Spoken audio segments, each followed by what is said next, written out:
light 'em up in the ring, light 'em up, shoot, shine, do your thing, light 'em up in the ring, light 'em up, shoot, shine, do your thing, light 'em up, go dumb, go stupid, yeah, we undefeated, sucker free, we got the seats heated, let's face it, you bout to get a beat down, less talking, let's take it to the streets now, ain't gonna be no rematch, why you wanna fight, touchdown on sight, yeah, turn off the light, oh, turn off the light, let's get it poppin', go dumb. When you see me moving, bodies dropping. Move some. I'm about to go sick, call Earl. I'm turning up like E40, not your average girl. I'm turning up. We can rock like Rocky, make you tap it. Ghost ride the whip, look at my drip. This ain't a copy. We got all night if you wanna throw hands. When they see me fight, they wanna throw bands. Go dumb, go stupid, yeah, we undefeated. Sucker free, we got the seats heated. Light 'em up in the ring, light 'em up, shoot, shine, do your thing. Light 'em up in the ring, light 'em up, shoot, shine, do your thing. Light 'em up. It's time for the main event. It's the Shoe Shine.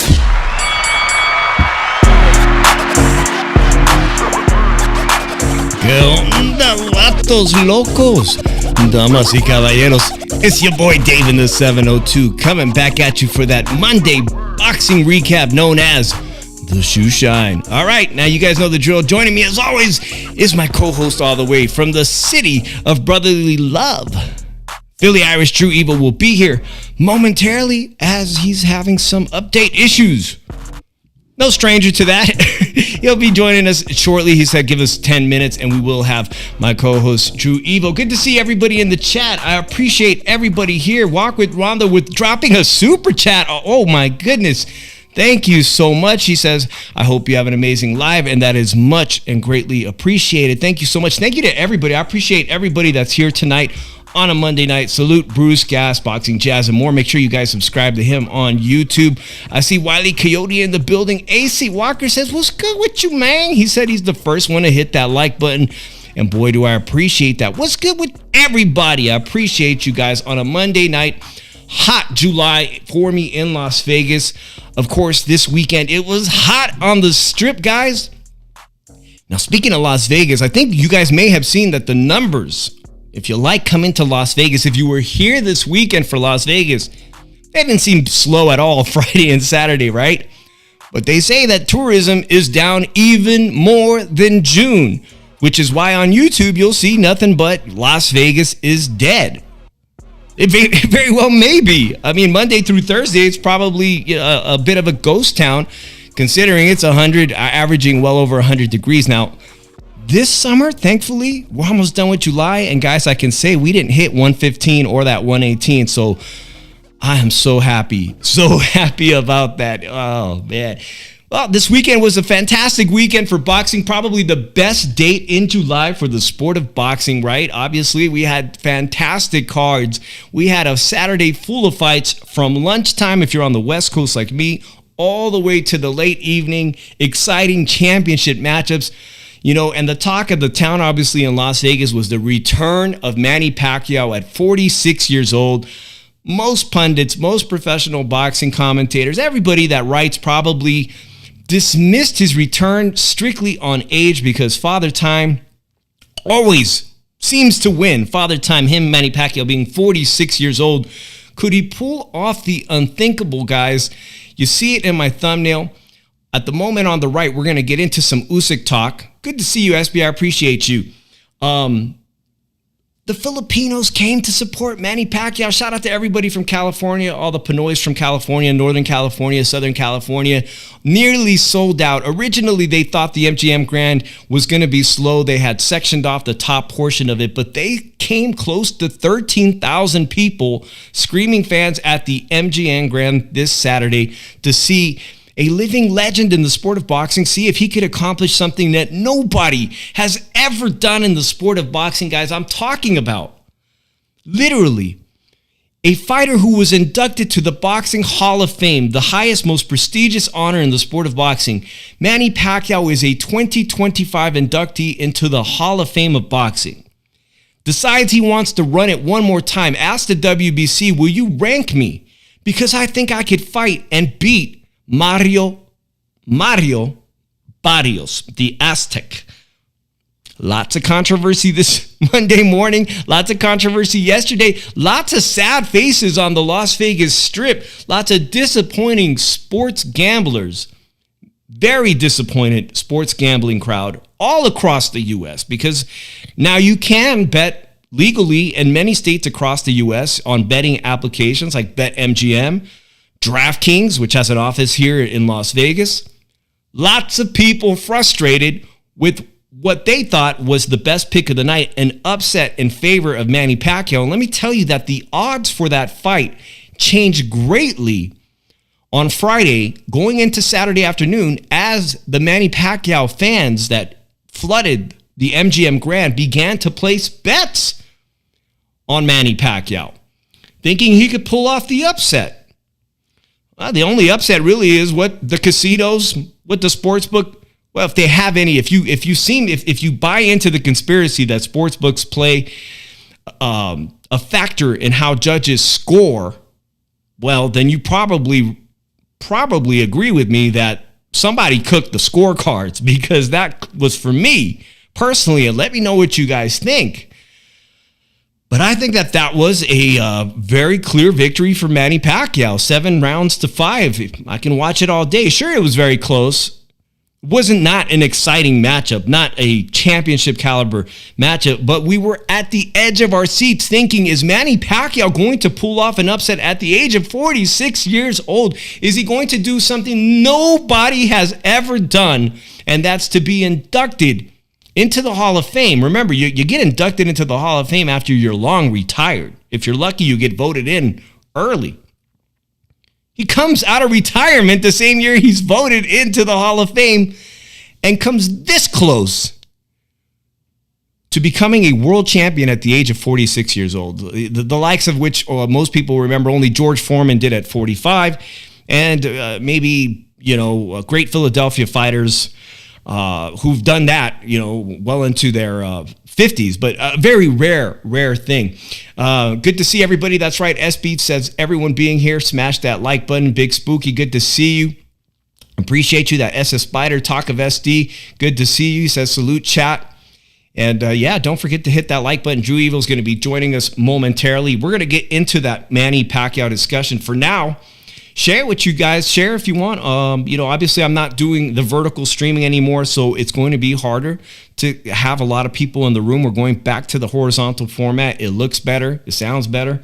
And because of that, I need you guys to share it with it. Drew's going to be here any second and give us his thoughts on what happened Saturday, because Drew was robbed of a $400 parlay payout on the count of the fight being called the draw. So Drew's going to be fired up. $400, he could have been richer had they just not called it a draw. But that's the way it goes. I'm telling you guys. Well, while I wait for Drew to pop in here, let's talk quickly about the most exciting heavyweight fighter of our current generation. I'm talking about the Ukrainian Alexander Usyk, who disposed of his opponent Dubois in the rematch in just 5 electric rounds. Very exciting afternoon fight for us fans out here on the West Coast. 80,000 screaming international or UK fans at the O2 Arena in London. Sensational. 80,000 people. The best boxing fans in the world. That's right. Wiley Cutie says Drew's going to drop a bomb. I hope he's not dropping a bomb right now as I wait for him to come on the air, but he is pissed. $400 parlay up in the air because of that decision by the 3 judges in Las Vegas. All right, guys. Right after the fight, the big fight, obviously, the big heavyweight showdown, which now gives Alexander Usyk the claim to say he is a 3-time undisputed champion of the world. 3-time undisputed. He was undisputed at cruiserweight.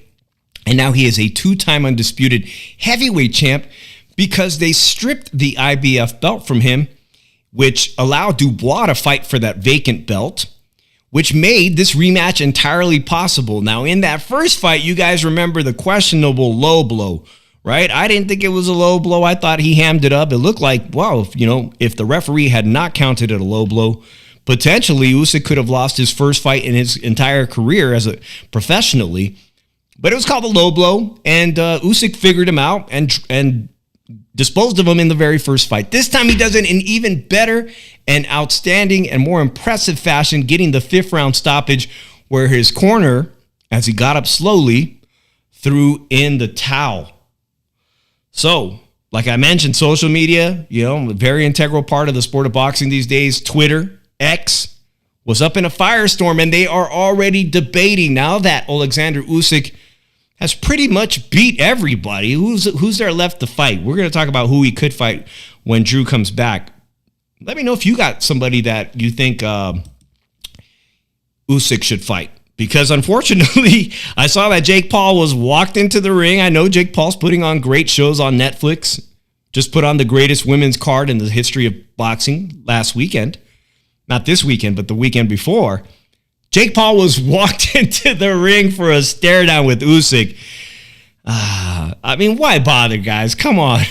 Quit the cap. I know that Anthony Joshua is being offered a fight with Jake Paul. And it's up to Anthony Joshua if he wants to be part of the circus. I believe, last I know, Jake Paul was ranked by the WBA as a legitimate cruiserweight now, making him a top 15 fighter in the cruiserweight division.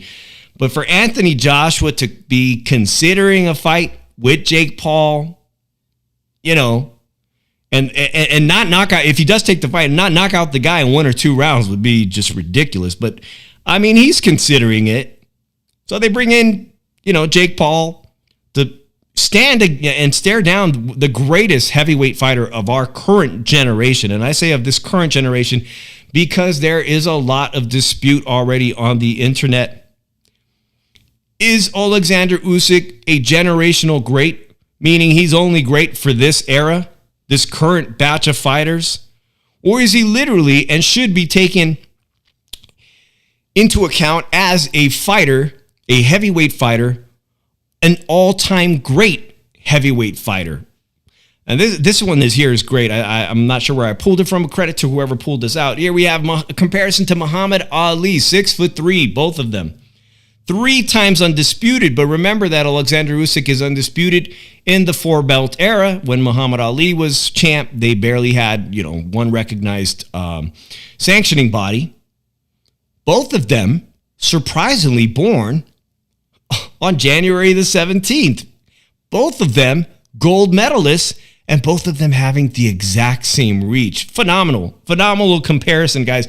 Literally born the same day, 2 all-time greats. Now, I said it right there, guys. I'm going to say that Alexander Usyk will be considered an all-time great. He's 38 years old. What more do we want from the guy? Sure, I believe he can fight at least 2 more times if he wishes. But to me, exciting fights, they're going to have to be against people that, might pose an actual threat to him. So, good to see El Compita in the house. He says, all-time great, both Ali and Usyk, great champions and great champions off the ring. Exactly. What people do inside and outside the ring truly is what composes a great champion. Speaking of, guys, in this fight, Dubois, let's look at something that was very interesting about Dubois. They supposedly, it's going around, there's video of it. Good to see you, Ryan. Appreciate Ryan. Salute to him in the building. There is video that Dubois' camp, it says it was his father. I don't have the video. It's on Twitter, on X, that they threw him a party before the fight. They threw him, let's just say it was a congratulations party of sorts. They didn't win the fight, and yet they were already having a congratulatory event in their room or in the suite or somewhere. It's bananas to think that. Good to see you, JC. Appreciate you being in the building. We're talking about, is Alexander Usyk, just a generational great, 2000s fighter? Is he a great fighter for the 2000s? Or can we say he's an all-time great across the entire history of boxing? Some amazing heavyweight champions. Who do you compare him to? I just put up that graphic. Obviously, people believe that he should be compared to all-time greats like Muhammad Ali. Now, Usyk was floored in the 5th round. Sensational in the 5th round. You see that punch that lands. I don't have the exact punch picture, but he lands a punch. Usyk lands his perfect counter punch to the temple, kind of by the ear, behind the ear. That rocked him. And then the final shot being a straight power shot down the pipe, straight left to the chin, that left Dubois just rattled. And as he's trying to get up, guys, there's amazing ringside footage of his team waving the towel. Waving the towel. All right, Drew's going to be joining us. Great timing. What's good, Drew? Oh, I got our cameras all messed up. Let me see if I can fix those really quickly. But good to have you. Jose Copita says, Manny is inspiration to all of us. What a weekend of great fights for boxing. Let me see if I can fix this one here and remove this number 2. As Drew gets on here.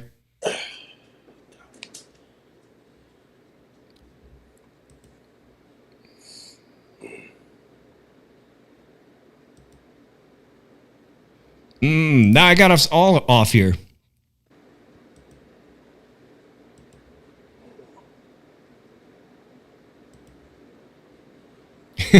How do I get us both up on the screen?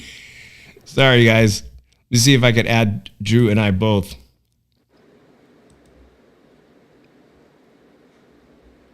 Good to see everybody here. Let me see if I could add us both there. All right, Drew. It looks a little wacky right now. Let me see if I can fix our screens here.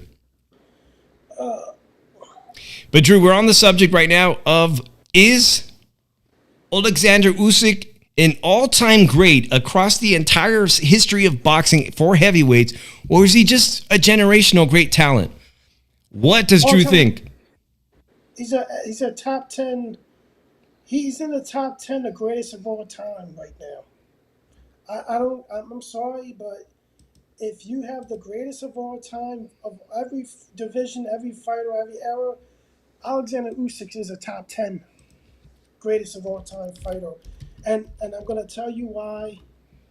And I think they actually are good points. Number one, he's a 3-time undisputed, undisputed in 2 different weight classes, and he's cleared out 2 weight divisions, which he has, the people that he has beaten in his career, they were all top guys, and he went to their hometowns, their backyards, and beat them, and a lot of them he beat them with ease. And if we look at it, people say, "Oh, he doesn't beat Lennox Lewis will wipe the floor with him and everything." I'm gonna be honest. It would be a hell of a fucking fight if a fantasy matchup of Usyk and Lennox Lewis. I don't know. I think Usyk will have a good shot to take Lewis. Because I think, here's the difference. You can say Usyk hasn't fought, like, people are trying to make excuses that, these heavyweights aren't good. No, a lot of these heavyweights are good in this division. If you want to question the heavyweight division, you got to question the time of the Klitschko era. Because the next best heavyweights besides the Klitschkos were David Haye. Oh. And if you look at it, Usyk, they never, like, these guys, like, Usyk's never fought guys like Lewis or Tyson or Furman or anybody, but Lewis hasn't never fought a guy like Usyk and everything. And if Usyk can land a really good punch on you, it's gonna hurt, as it did with Daniel Dubois and everything. And I'm gonna look at it as like the cruiserweights.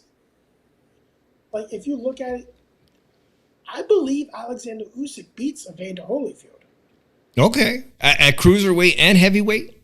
Yeah, I think he's the best cruiserweight of all time, Usyk, and I think Usyk beats Evander Holyfield if there were the fight. That's a great fantasy fight, Drew. I was going to ask you 2 fantasy fights, and you named one of them, being the fact that he's one of the most successful cruiserweight to heavyweight transitions. Evander Holyfield, historically one of the greatest. But what about Klitschko? Would Usyk have beaten Klitschko at his prime? Yes. He got more skill set. A lot better skill. You gotta look at it. Klitschko really was a robot. Both Klitschko's were, but Vitaly was more using of his reach. He was a better guy reach-wise than Vladimir. And I think he had a better chin than Vladimir, way better chin. If you look at it, Usyk will easily get inside Vladimir. And would easily be able to nail a good shot of Vladimir. I think he would have stopped Vladimir Klitschko. Well, Anthony Joshua beat him, right? Anthony Joshua beat him. I think took this title. He didn't beat a prime Klitschko. He beat a Klitschko that was on his way out.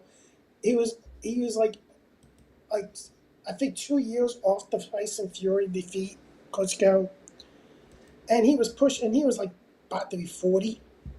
Bobby was 40 when he fought AJ, and he still made a good account for himself. He almost knocked out AJ that night.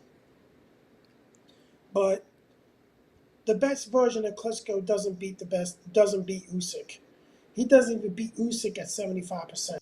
So based on that, you already made your point. You think Usyk is and now cracked the 10 all-time great in heavyweight boxing.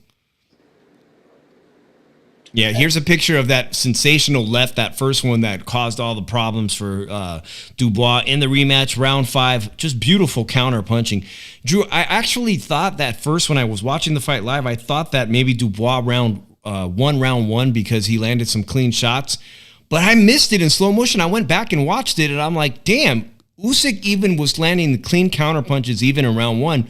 I'm not sure if Dubois won any rounds, but how'd you have it? I didn't think Dubois won any round. Dubois started pressuring more. I believe it was like the third round. His pressure started getting there, but Usyk was able to counter him still. And Usyk, if you look at it, was leaving himself open in key areas to bait Dubois in attacking, and so he can counter him. You gotta look at it like this: Usyk rated at 227 is the highest he's ever rated. He had to know he did that for a reason. He knew he can knock out Daniel Dubois early. He knew he can beat him. He knew how to beat him. The thing is, why waste my time to a late knockout where I could probably get the weight, come in heavier, get more power in it, and be able to get a counter shot and knock him out with it in a fast fashion. Like, if you look at how Usyk was fighting that whole fight, Usyk was calculating how he was going to knock him out. He was not going for a decision. He knew, I'm going to knock this dude out, and I'm trying to do it quickly as possible. Hey, in the chat, I appreciate it, guys. We welcome everybody, Ron, but if you want to come back under a different account, because I think they're going to time you out at the very least. There's no, obviously, you know the sport of boxing, but there's no point in racial talk in the chat, guys. So do as you guys like in the chat and come back in here respectfully, because it sounds like you know some stuff about boxing and you appreciate the sport, but there's no reason for racial talk. That it doesn't make you any better than the other people that do that race baiting bullshit and everything. Matter of fact, you're gonna act like that. I'm sorry. You don't need to come back if you're gonna act like that. I don't need that. There you have it from Drew. All right, let's go quickly to Drew. What is next? Obviously, for the great Alexander Usyk, I have my choice, and my choice is going to be this right here. It's going to be Usyk versus Joseph Parker. That's my personal choice, but I'm seeing already that it looks like perhaps Pacquiao is going to be Turki Al-Ashik's choice. Pacquiao being red hot and undefeated. Well, Turki Al-Ashik's choice is Moses Itama. That's if he gets past Dillian Wright, but the WBO is going to order him fighting Joseph Parker, and I think Usyk is going to honor that fight. and fight Joseph Parker. I like that fight. I think Turkey needs to stay out of affairs. I think Turkey needs to stop saying, I want to see this. No, it's about the fans. And I think you need to let Usyk have the right to stay undefeated, to keep the undisputed championship and stay undefeated, and let him honor a defense. I think Joseph Parker deserves a shot. Absolutely, being the former champion. I think Daniel Dubois ducked him. And I really think Parker can pose some problems for Usyk early, because I think he became a better fighter. Under Andy Lee, I think that Detroit Croc, whatever the fuck his style of boxing has really sunk into Joseph Parker. But I think, but Fury does the same thing a little bit. But Parker can cause some problems because they're like the same height. But I think Usyk will overcome it at the end. And by the way, Parker has a world of experience where Caballero at the championship level, we haven't even seen him. Sorry to interrupt you, Drew. What do you think about young guns like Moises Itama, who they're very high on in the UK, obviously, and so is Turki Al-Sheikh? What do you think of like Moises Itama versus Top Rank's Richard Torres Jr. fighting each other for a potential, eliminator? Moises Itama knocks him out inside 3 rounds. He knocks out Richard Torres, the silver medalist? I'm going to tell you this right now. Moises Itama is not ready for a fighter like Alexander Usyk yet.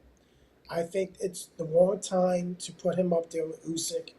You don't want to kill the kid's confidence with Usyk, because I think Usyk will actually dominate the fight because of the inexperience and stop Itama.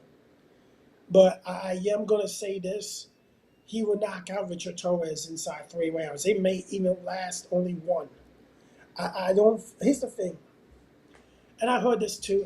If Usyk was to retire as undisputed champion, the plan will be they will have a heavyweight Super 6. Same format, same time frame, same wars, and they will pick the top 6 heavyweights in the world. But they want an American heavyweight, which is right there. You don't really have a good American heavyweight. You don't even have a good prospect. Like Richard Torres isn't it. I think Richard Torres is an undersized heavyweight that really has a style that can get him knocked out easily. Which is why I want to see him against Moises Itama, Drew. They are on the smaller side. He don't have it. He doesn't have it, Richard Torres. Like, he has to change his style in order to stand a chance in this heavyweight division. And I don't think he can. But so, Drew, I wanted to answer a question in the chat. When is the next big Las Vegas fight? Unfortunately, between the month of August and September the 13th, which is the big Canelo Alvarez versus Terrence Crawford fight in Las Vegas at the Allegiant Stadium, there's kind of a big void. This weekend will be the last Top Rank card. Top Rank Boxing, based in Las Vegas, will be having their last televised card on ESPN July 26, which affords we're going to get to that at the very end of the show, but I'm very excited to see if young Xander Zayas, a fighter that I've followed from the very beginning in his first professional fight, if he's going to become a world champion this weekend. And after that, well, August is going to be a very slow month in the sport of boxing as we ramp up to the middle of September, where it's going to be an explosive, entertaining weekend, the biggest fight of 2025, perhaps the biggest fight in Las Vegas history. There's never been a fight at a football stadium. It's going to happen September the 13th. And Drew, from what I'm hearing, Turki Al-Sheikh with Dana White is probably going to be hosting a fight on Friday night and potentially even Thursday night. That's what the rumor is, that there's going to be fights leading up to Saturday. So I'm very excited about that, because as someone who's been looking at the price of tickets to attend the Canelo Alvarez fight, they can be extremely prohibitive. But if you're in town on Friday for the weigh-in, or you're here Thursday early to make a long weekend out of it, you might be able to score some seats for some of these smaller fights that I hear are going to come to fruition in Las Vegas Thursday and Friday. I'm crossing my fingers. I think it's the right thing to do, Drew. There's going to be a lot of people here to see some fighting action.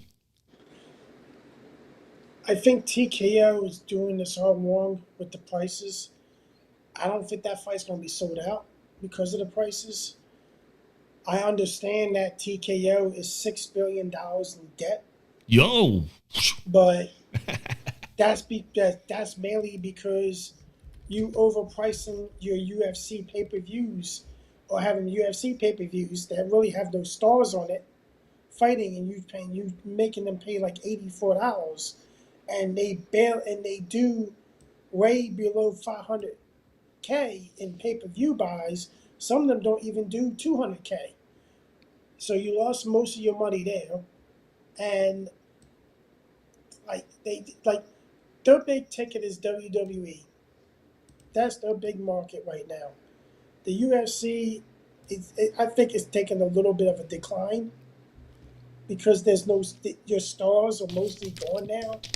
Conor McGregor hasn't fought in a while. Well, that's because he's too busy sending dick pics across the internet. John Jones retired. Israel Adesanya has been knocked out, has lost multiple times, including being stopped. You're trying to make Patty, whatever the fuck his name is, a star, but people are not turning to him as a star. So I think they need to stop and look at the general public. Mm-hmm. That you're gonna lead into a recession. It's not, people are not gonna pay $900 for a nosebleed seat.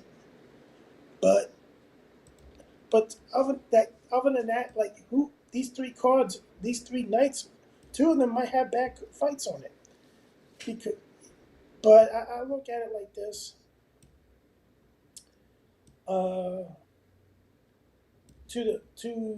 Top Rank is the last card on ESPN. They're probably not gonna do much good production with it and everything. I think Top Rank is being poorly ran right now. And I don't think Queensberry even works for Top Rank anymore. Because I think he's suing Top Rank for the purses of his fighters that are co-signed, that are promoted by Top Rank. Okay. So his cut between them. So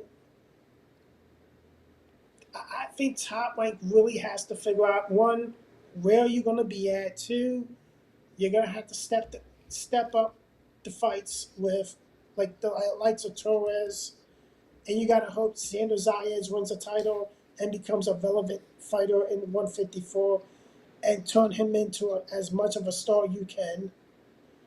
And I can't wait to talk about the Sebastian Fundora fight, Drew. Yeah, you got and then you got Brian Norman. That's fighting Devin Haney.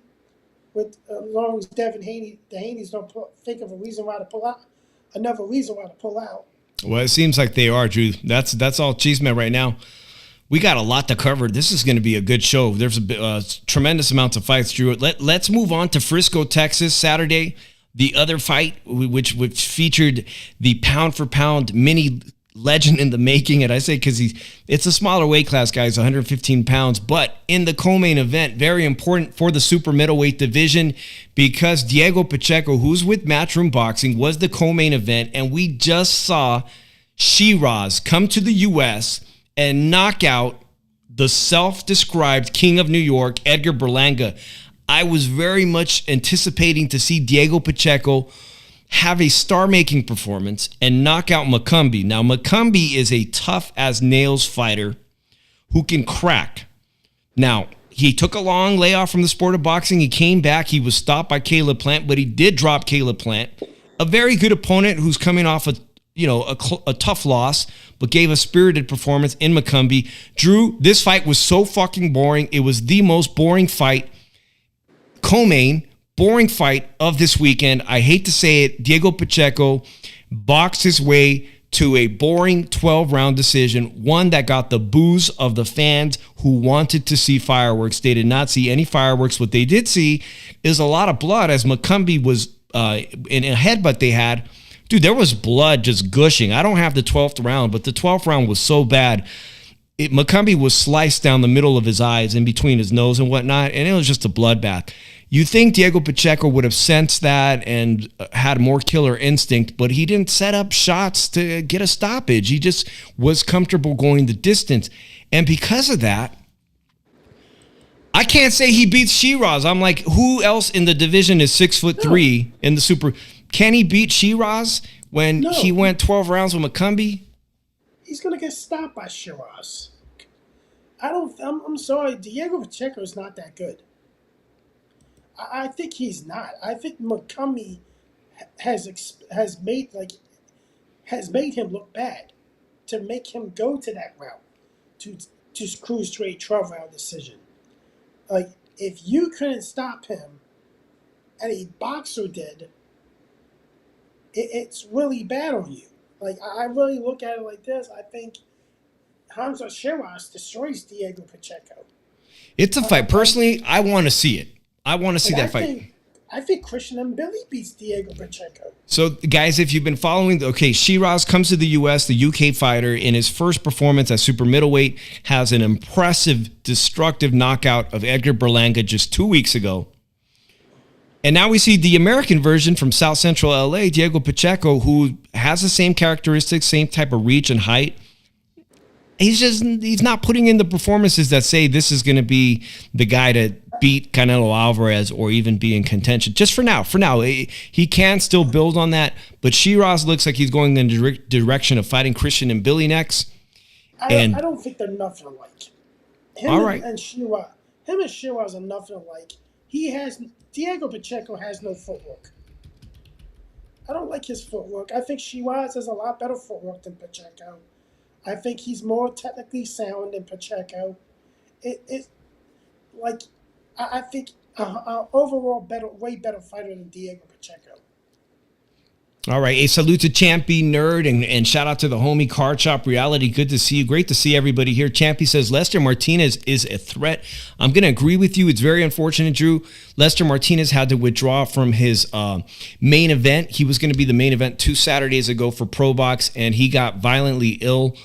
Well, they say he suffered from some type of severe migraines, and the commission felt it was probably a safe bet to have him go get examined. And I'm talking about like MRIs and whatnot to see if there's anything that was dangerous. And sometimes, guys, I speak from experience of having a close friend here in Las Vegas who was a professional fighter who was on the top ranked cards, Francisco Esparza, known as El Alacran, who when he was scheduled to fight in his second fight on Top Rank, they found some very concerning stuff in his MRIs, and he had to make the tough decision of retiring very young from the sport. This kind of stuff does happen. I hope that there's nothing in Lester Martinez's brain scans. I've yet to read anything, but Lester Martinez, Drew, incidentally, he's signed on to be a last-minute replacement.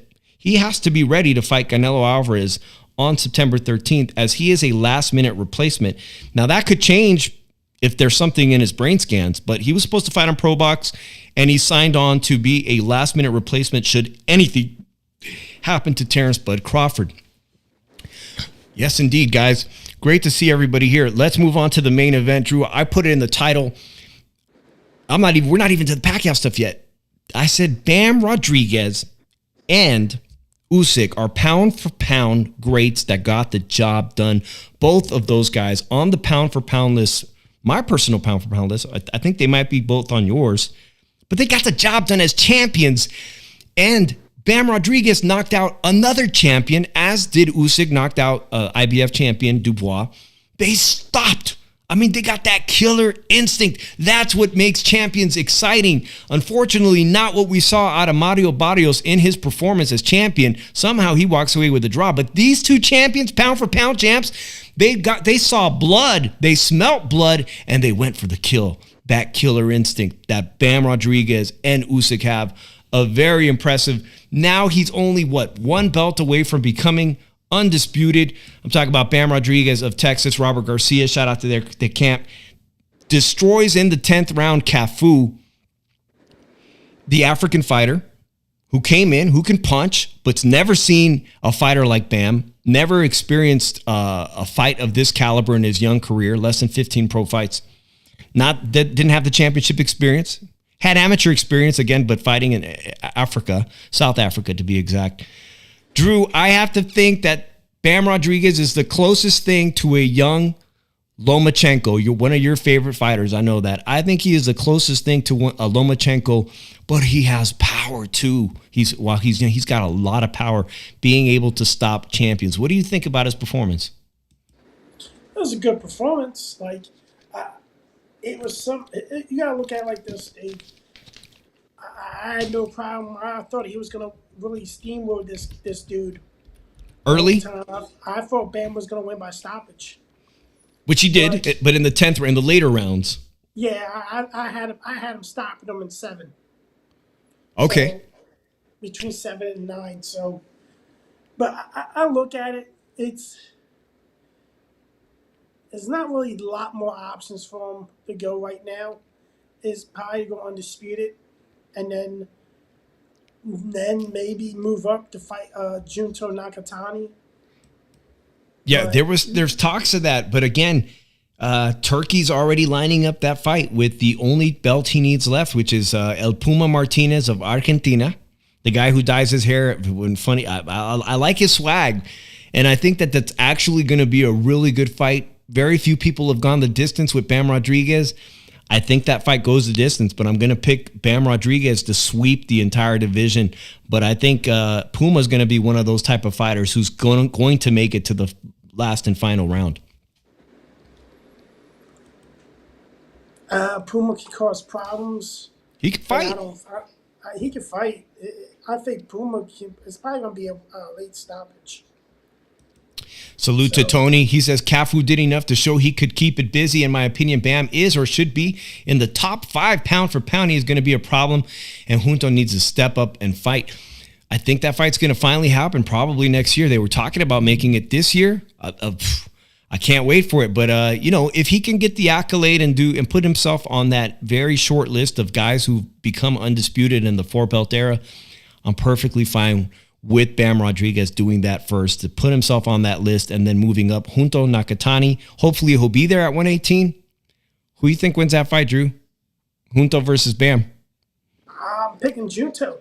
I think Junto can crack. I think Junto has a lot more prowess right now. And I think Bam hasn't been in there with someone, hasn't been in there with someone that can really hit hard. That's in their prime, that can hit hard, that has a skill set, a more dominant big fighter, the bigger man than he is. So I'm gonna pick Junto Nakatani. I think Nakatani will be too much for Bam.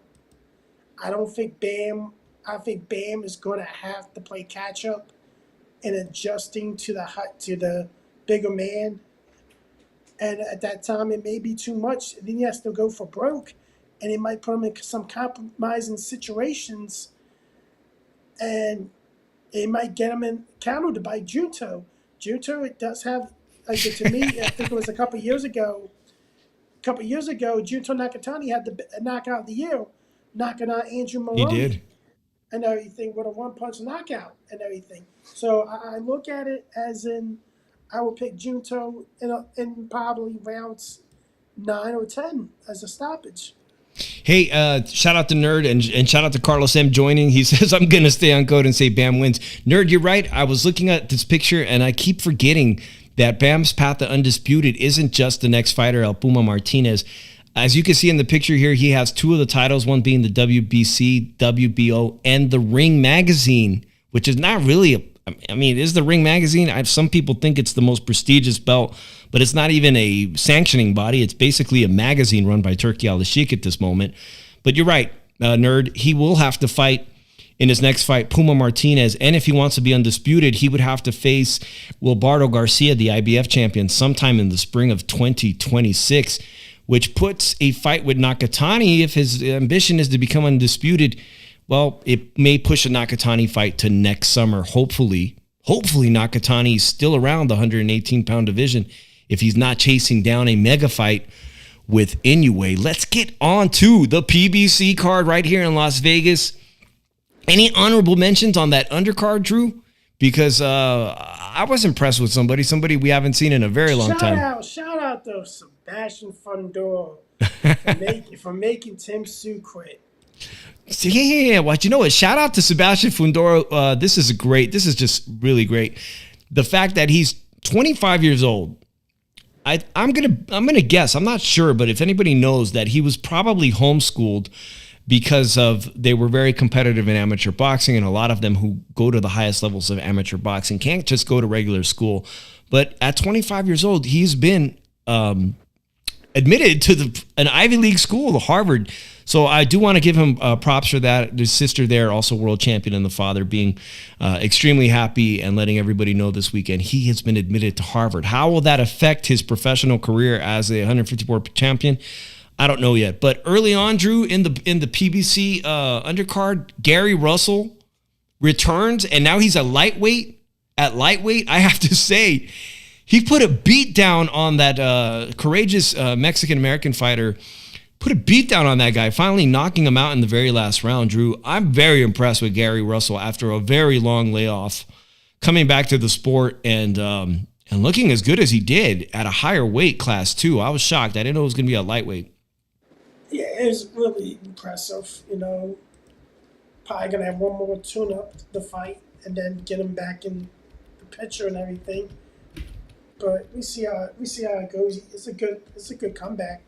Well, let's get back to Fundora. Well, let's get to the co-main event. We mentioned Fundora. This is absolutely awful, Drew. This was awful. This went around X on the day of the fight or shortly after the fight. This was something that was deleted from Turki Al-Ashik's account.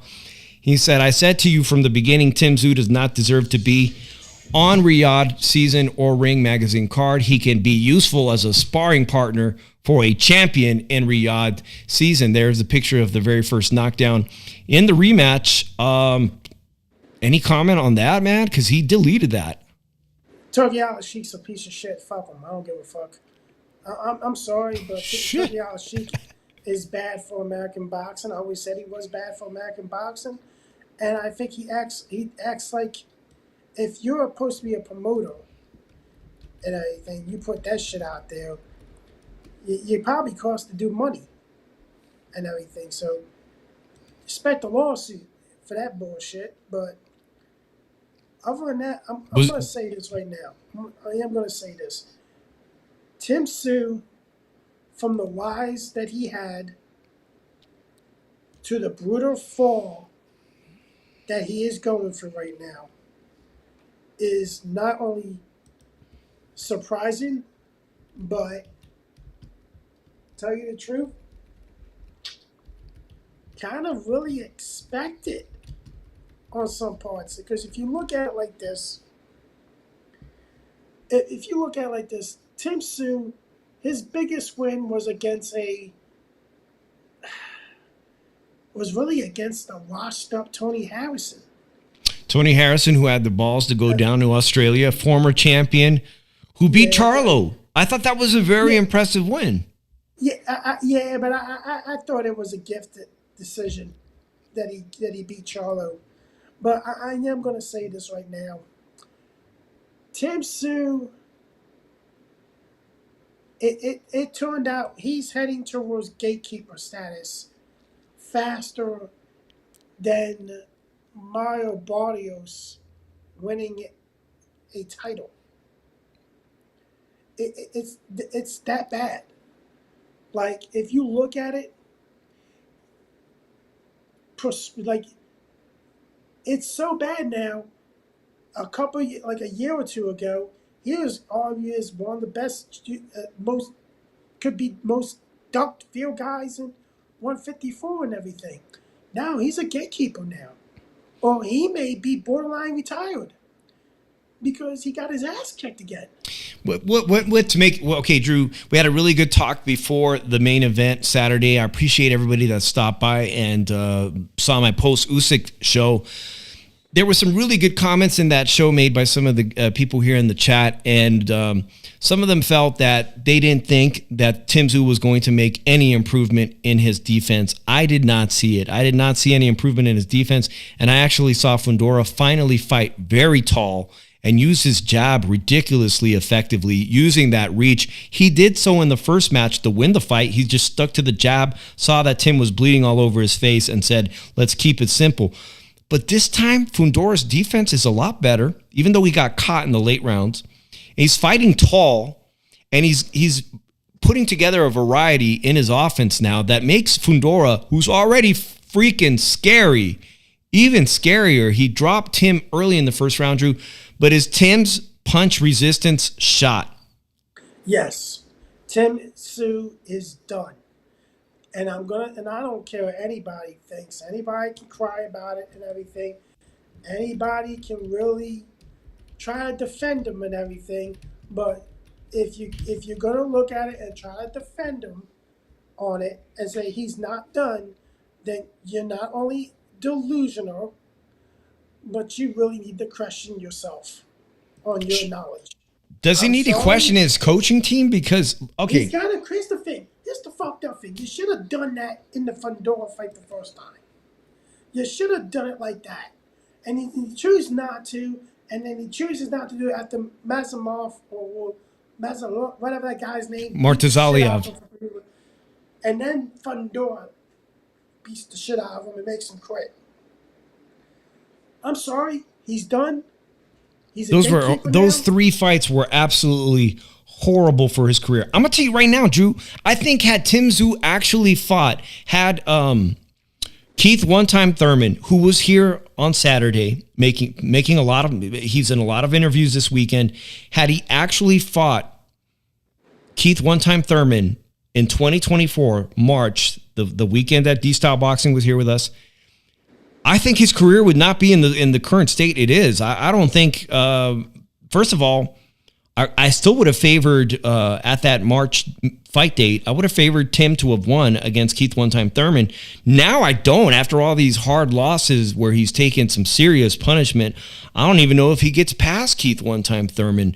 No, he doesn't. I think Keith Thurman stops him. But it all stems back to look, I praised Tszyu that week where they had to pull out at the last minute, where he found out, oh my God, I'm going to have to fight Sebastian Fundora, the Towering Inferno. I had a lot of respect for Tszyu for saying, I don't give a F. I don't give a flying F how tall he is. I'm 5'9".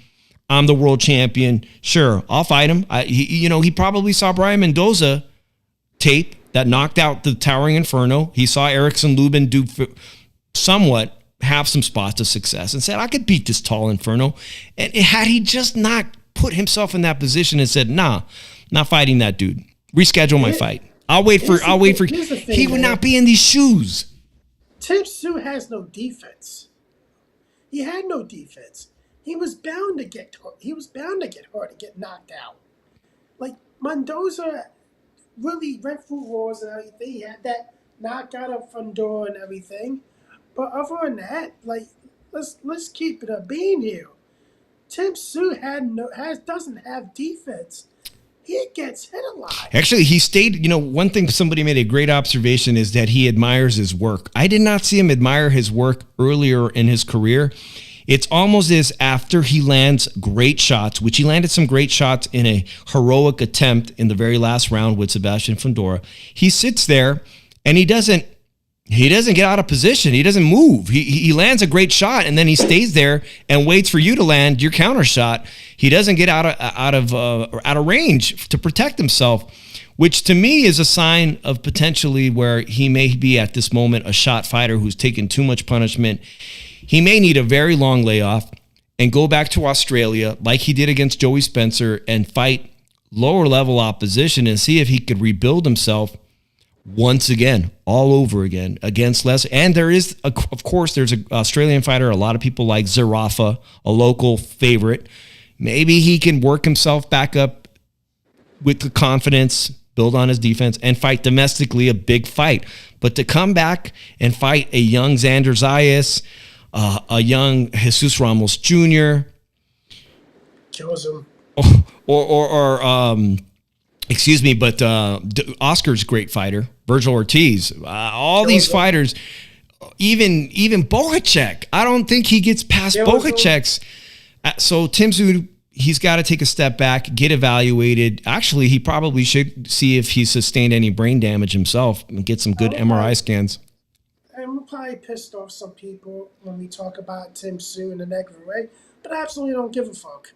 I mean, fucking River, stand by your man. I don't think if Tim Tszyu doesn't want to retire, I'm cool with it. We've seen a lot of fighters take long layoffs and come back and rebuild.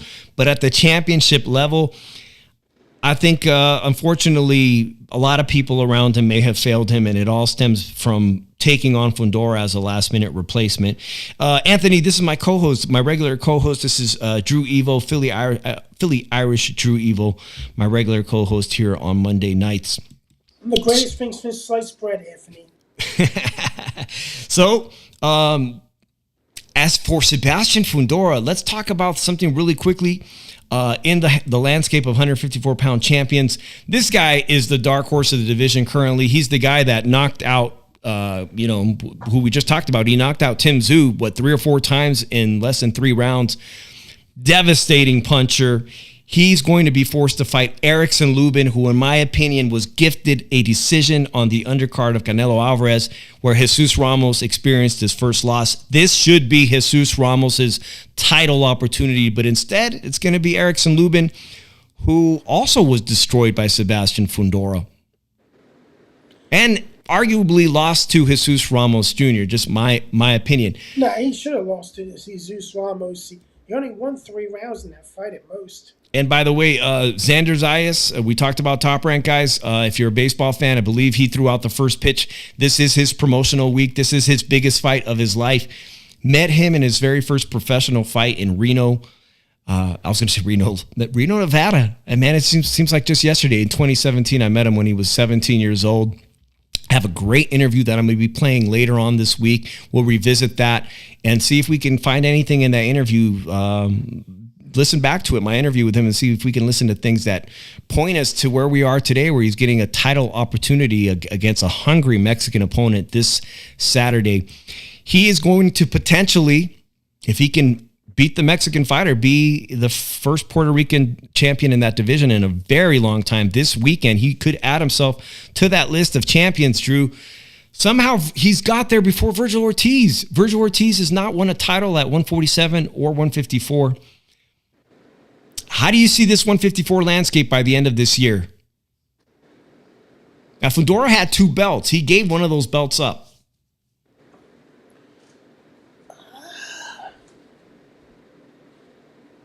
It's really hard to say because I actually think we're gonna I actually think that I would not be surprised if Sebastian Fundora moves to 160 by the end of the year. I'm thinking he's going to be off. He's going to be told to fight somebody. Samson don't want to fuck with with their promoter, and he's going to tell him to vacate. He said, "You're going to move up to 160." At 160, PBC fighter, I'm thinking Lara, the Cuban fighter, almost 42 years old. Lara, that'd be my fight for him right away. Say, hey, can I get ranked and fight Lara at 160? I agree with you, Drew. I think he's outgrowing his frame. I mean, he is 25 years old. He's got to put on weight at some point. Stand 6'6". Champy says Ramos should get Fundora's next. He's a mandatory to Crawford's number 2 in the WBC, to Fundora, and top 10 in all bodies. Champy, I agree, man. I just like Jesus so much. He is a fighter. He's obviously not afraid of nobody, but damn, right now, Fundora is a tough out. And in many interviews, including one that we've had, I can remember D-Style, we asked him, I don't know if it was on my show or his show, we asked Xander Zayas about potentially fighting Jesus Ramos Jr. We talked about the great Mexican versus Puerto Rico rivalry. both of these kids are very marketable, and it's a fight that I still badly want to see. As some other people say, hey, Virgil Ortiz versus Xander Zayas is the Mexico versus Puerto Rico rivalry to make. I love both of those fights, and I hope that Jesus Ramos gets an opportunity to fight somebody as young as himself, and that would be Xander Zayas. But, Drew, who knows? I mean, 154-pound division, like you said, if what's his name leaves, Fundora leaves the division, I could see Murtazalia the way he fought, man. I could see him upsetting a lot of people and maybe picking up another strap in that division. Tony Boswell says, if Janibek stays, he's still a problem for anybody. Yeah, I agree, man. Janibek is huge for the 160-pound division. I'm surprised he has not moved up to super middleweight. The only issue is with Janibek, you know what Janibek you're going to get. That's the issue. He can have a great fight, then the next fight, he barely street sparred, has a bad, horrible fight. And you feel, is this the same guy we talking about? Sebastian Fundora improves to 23-1-1, only one loss by knockout to Brian Mendoza. Shout out to Las Vegas's Brian Mendoza. All right, speaking of Brian Mendoza, very good friends with Mario Barrios. I met them both one night at the Cosmopolitan. Both guys just easy as hell to talk to, just like regular guys, man. I respect to shout out to both of them. But we're going to have to keep it real on tonight's show. Obviously, a lot of pundits have already bashed Mario Barrios, the 147-pound WBC champion who became full champion via, I don't know, as they say, email, via notification, via note. Hey, by the way, man, the WB, you're now the full WBC champion. You were the interim champ. You are now a full champ. This is what Mario Barrios had to say. All respect to Team Pacquiao, still had a lot of fight left, and the experience sharing the ring with a legend is only going to take me farther. I made a poll, guys. Was Manny Pacquiao robbed? A lot of screaming Filipino fan base disappointed with the outcome. To me, he won the fight 7-5, and after everything he did to come back into the sport of boxing, I felt like if you are going to favor somebody because of making the story right, and the story is that this man has accomplished something nobody else has come to do, be inducted into the Hall of Fame the same year you fight and win a world title all over again. You should have just given the belt to Manny Pacquiao. Come on. You got fucking Floyd Mayweather waiting in the wings to fight. Floyd was waiting to come out of retirement, just waiting, rooting for Manny Pacquiao to win that title so he could come out of retirement. They screwed over a lot of good shit that could have potentially happened in the sport of boxing. What do you think, Drew? By the way, Drew, let everybody know about that parlay that somebody cost you $400. Yeah, that fucking Barrios cost me $400 with his lackluster bullshit performance against a 46-year-old guy that hasn't been fighting in 4 fucking years, that has bad fucking calf muscles and everything. Like, I had a horrible fight against a Japanese kickboxer. Yeah, that wasn't a good fight. I'm gonna say this right now, and this is my take. And you guys can write the little story things just like that, just like this you just put up, and have my face on it and what I say underneath it. Mario Barrios has become Space Mountain at 147. And if anybody don't know what I mean by Space Mountain, I need you to look up Nature Boy Ric Flair and his saying and everything. Longest line, longest ride. And Space Mountain, everybody's jumping on the fact they get in line, they get a crack at Barrios, tells you this dude is the weakest fucking champion by far at 147. And I really think people are going to want to crack at that guy because I don't, and the fucked up thing is, and you got to agree with me, and I think a lot of you motherfuckers got to agree with me, this makes Tank Davis's resume look a lot worse now than what it did with fucking Barrios as a win on it. Wait, so you don't think Gervonta Tank Davis, that one of the best wins on his record is Mario Barrios at 140 pounds? If you think that's one of his best fucking wins, You fucking need to stop with an argument with me against fucking Tank Davis's resume. Seriously, if that motherfucker is you count him as one of the top wins, I'm just gonna walk away from you. I'm gonna say, yo, you just sit over there, man. You don't talk to me the rest of the day, man, because I'll cook you right in front of these fucking people right now, and make you feel bad afterwards. And I probably don't give a flying fuck about it. Now, to the other question, to the question to Anthony, do I think it was a bad move for Pacquiao to come out of retirement? Yes, the fuck it was. Why the fuck? You have nothing else to prove. You're a Hall of Famer. You're the only 8 division world champion in boxing, which is probably never going to happen again in men's boxing. And you made so much money. And everything. You're an icon in the sport. You're probably in the top 10 of greatest of all time, top 15 probably. And what else can I say? There's nothing for you else to prove. You did show something that you got probably should have won that fight Saturday night because you actually beat a guy that was 16 years younger than you in his prime that was still active and a champion and everything because the dude forgot how to box that night. Drew, there's been a lot of talk about Rolando Romero, who was at the fight, like he is at most Las Vegas fights because he is a local. He is the 147-pound WBA champion. I thought he was the full champion. You would know better, but has Jerome Ennis basically let all the sanctioning bodies know, hey, I'm no longer in the welterweight division? Because if so, Raleigh is going to be elevated or has been elevated to full champion, right? I think he has. I think Boots is. He petitioned the IBF. They said. I think that might happen if the Lubin fight falls apart.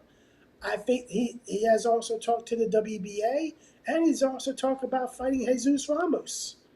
But that's a long shot, I think, because of the promotion of the PBC. Yeah, why go back to PBC? And everything. But I really believe that one tune-up is okay, but not 2 tune-ups for Virgil. But that was like a couple months ago. I don't know why that's coming back up as reports. But you got to look at it like this. Virgil had the same treatment, 3 tune-ups, by the way. Mm-hmm. And it wasn't, but I really think that, I think Boots is trying to elevate, to get himself a mandatory shot and everything. And I think it'll be a good, and I think if he can get the I can't fuck up that Russian's name, fight. Mortazeliov? Yeah, if he gets that fight, man, I think people really got to stop getting on him if he's going to fight him and even beats him too. And everything. That'd be a great fight. Great fight. Santiago says, I heard his wife Jinky pushed him to fight. I call is the money gone? Is she going to spoon feed him again? And you know what? Shout out to his wife because I think she picked the right guy. I think Pacquiao won this weekend. Unfortunately, he didn't get the nod. He's been robbed in that building at MGM Grand before, most memorably against Timothy Bradley. I think she called it right. This was the guy that you could beat on your best night, and he had enough of a performance to beat him. Close fight.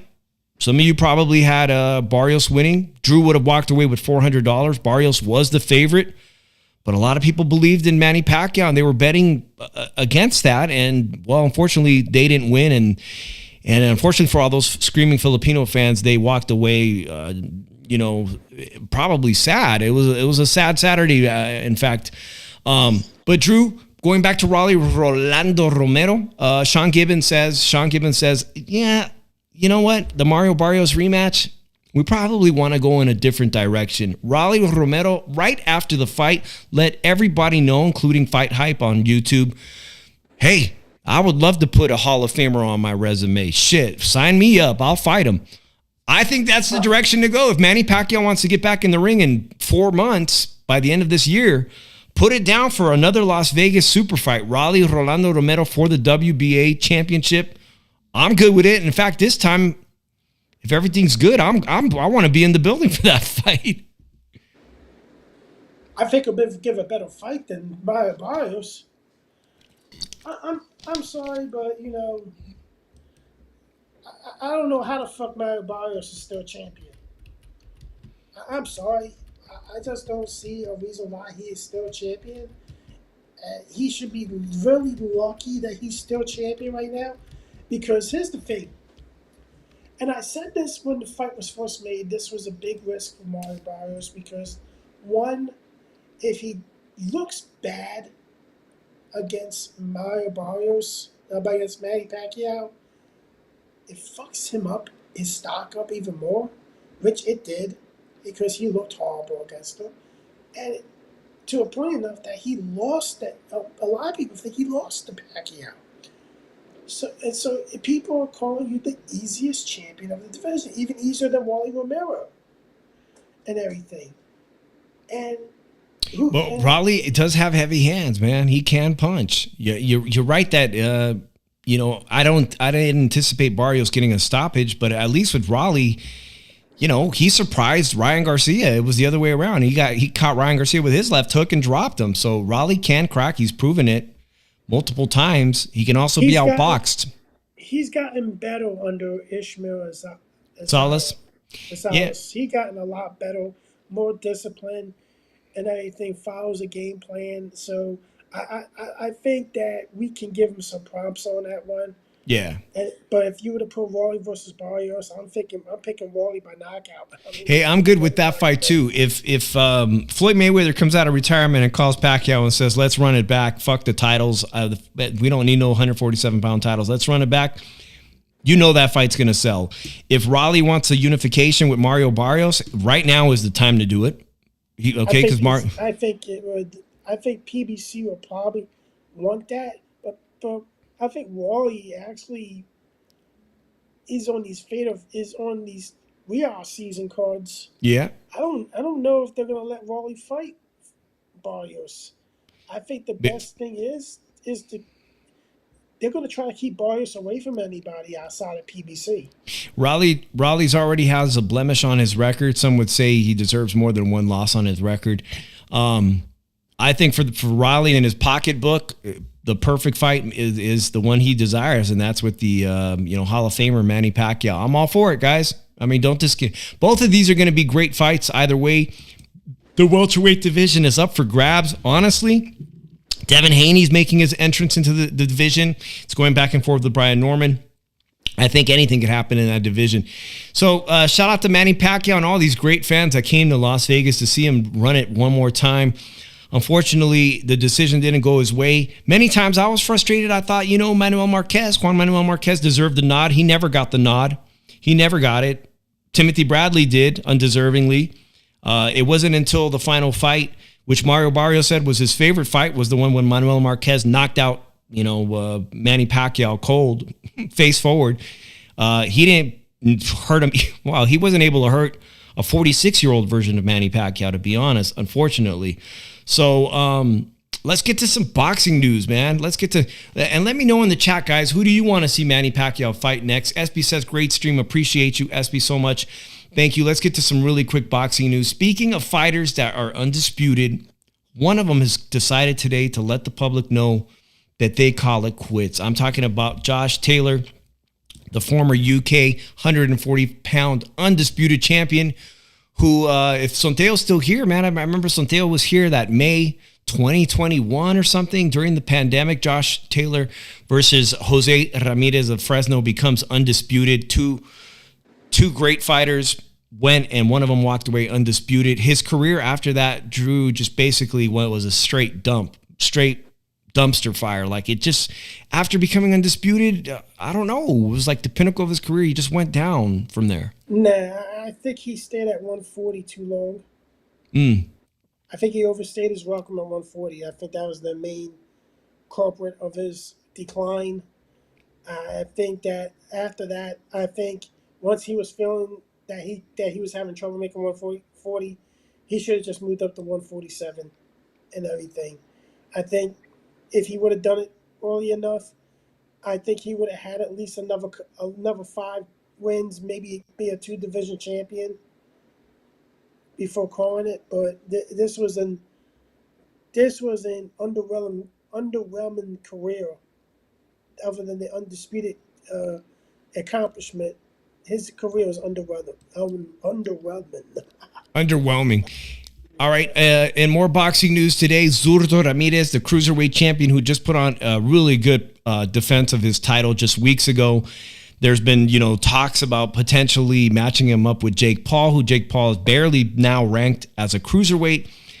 That looks like a really tiny incision, but nonetheless, that's his right shoulder, and that looks like it's going to take some serious time to recover. That puts a unification with Jayo Pataya in the near term, something that we're going to just have to push out, maybe, because that shoulder is going to have to recover no matter what. He's not getting back into a training camp. It also puts away the potential for an immediate Jake Paul matchup as well, as I had no idea Zurdo Ramirez was going to need surgery. But there it is, guys. Zurdo Ramirez, a cruiserweight WBC champion, that's going to take a while to recuperate there on that one. So we won't get that Jayo Pataya matchup that I'm dreaming about, salivating anytime soon. Speaking of news, David Morrell, who basically got a gift decision against Kataev just weeks ago, right? He's getting a chance to fight. He's going to be mandated to fight Smith, the Smith that Canelo Alvarez destroyed and tore his bicep off. They're going to be fighting for an interim title at light heavyweight. Coming off a gift decision, a very hard fight. Is it Joe Smith? Which Smith brother is he? Is it Joe Smith? Caleb Smith. What's that? Caleb Smith. Thank you. Caleb Smith. They're going to order that fight. So David Morrell going off a very, very competitive, tough fight against Kataev. One way I didn't really think he won that fight. He's going to have to show the world that, hey, against somebody that Canelo, a very small fighter comparatively to Caleb Smith, that, hey, you could take out Caleb Smith, man. But Caleb Smith looking pretty good at light heavyweight, man. I don't know. I don't know if I could put my money on David Morrell coming off of these performances. Wiley Coyote says that was orthoscopic surgery, very tiny surgery, right? I wonder if it was to repair a tendon or a ligament or what it was exactly. But this is the last show for Top Rank Boxing. It's young Xander Zayas' dream to become a world champion for the middleweight championship, 154 pounds. The division, Sebastian Fundora is in the same division with him, man. And if both of these guys become world champions, well, if Sebastian's already a world champion, we got to talk about a potential to unify. Would PBC and Top Rank ever put their young prodigy, Xander Zayas, against the beast? I mean, the towering inferno. Would you do it, Drew? Why not? I mean, I think Xander's taller than Tim Tszyu, and Tim Tszyu took on that challenge twice.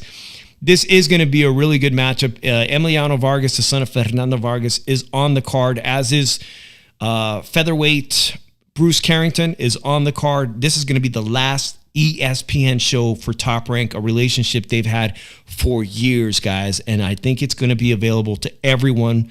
Once it's prime time for the main event, anyone with ESPN will get to watch it. This is the last time cable TV will be featuring boxing for who knows how long, man. We're going to do a much deeper, Drew, if you can do it this week with me, we're going to do a deeper dive Thursday or Friday and pick our winner for this. Let's just say this. The guy that he's fighting, Drew, do you remember who the guy is? His name is Garcia, and he just upset Charles Conwell. It was a fight very few people saw. He's got quite some losses on his records, but he did the unthinkable.